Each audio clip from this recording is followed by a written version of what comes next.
Ladies and gentlemen, Chris Minsky here from Metal Gear Central on the phone with Mr. Phil LaMarr. How are you, Phil? I'm good, Chris. How are you? I'm very well. Basically what we're going to do here is we're going to go with a couple questions that you guys sent in for him, and he's going to answer them for us. Okay, first question. Where are you from originally? I'm originally from Los Angeles, and actually that's where I am now, so that's pretty much where I'm from. Oh, and what was your education like? I went to high school in L.A., and then after I graduated, I went to college at Yale University. And after I finished there, I came back to Los Angeles to pursue acting. Okay. Okay, next question. How did you originally become an actor? Well, that's an interesting question, because really acting is pretty much the only profession you can just sort of declare yourself one, and you are. You know? It's not like you have to have a degree. I mean, you can, but you don't have to. Yeah. You don't even particularly have to be good. You know, you figure a cop has to at least pass, some sort of physical fitness test. Doctors have to do school. You can't just say, it's like, yes, I'm a surgeon. Well, have you ever performed surgery? No, I haven't. Currently, I'm waiting tables. But in my heart, I'm a surgeon. But with acting, you just sort of say, yeah, I'm an actor. I started doing plays in junior high school. And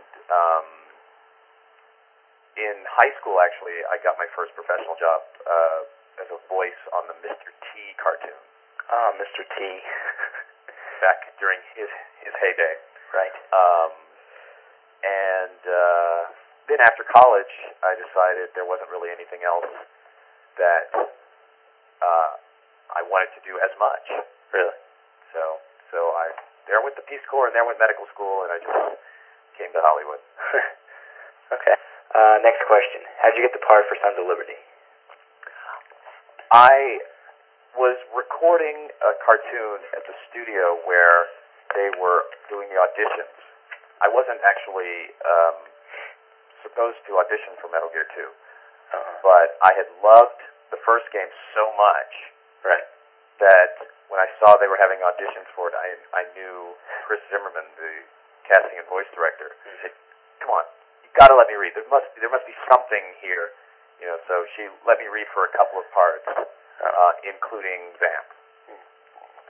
And what other parts did you read for? What did I read for? All the black parts. I read for now I'm going to embarrass myself. Was it the Colonel or the General who dies early on? Stillman? Yes. Right. But I didn't get it. They went with someone much bigger. Oh.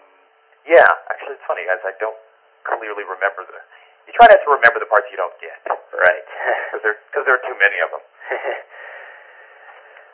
Okay. And did they tell you up front that he was a bisexual vampire who can run on water and flamenco dance? Yes. They had they told us up front everything they knew about him, and they had the character sketches. Oh. With that are included with the game, and it was just. I mean, actually, without those character sketches, I don't think I would have been able to find the voice. Oh. Which leads to our next question. What do you think of him? I think it's a great character. Right. Mostly because he reminds you of other villains, but he's not. Yeah. He's not, strictly speaking, a vampire. He's a little more grounded, He's not as romantic as, like, Dracula, or Angel or something, but, he jumps. He doesn't fly so much. No. It's like, the early Superman or early Hulk, they didn't go as far. It was just like there was a push and a jump, and then they landed hard. Although he's much more graceful and never lands hard, but he always lands. Right. And there's something a little more grounded and real about him. He's not as mystical. He couldn't turn into smoke, yet at the same time, there are things he can do that you just can't find any explanation for. You know? Like running on. Yeah, and there's so many questions. You know, is he dead? Is he not? You know, how does he survive getting shot?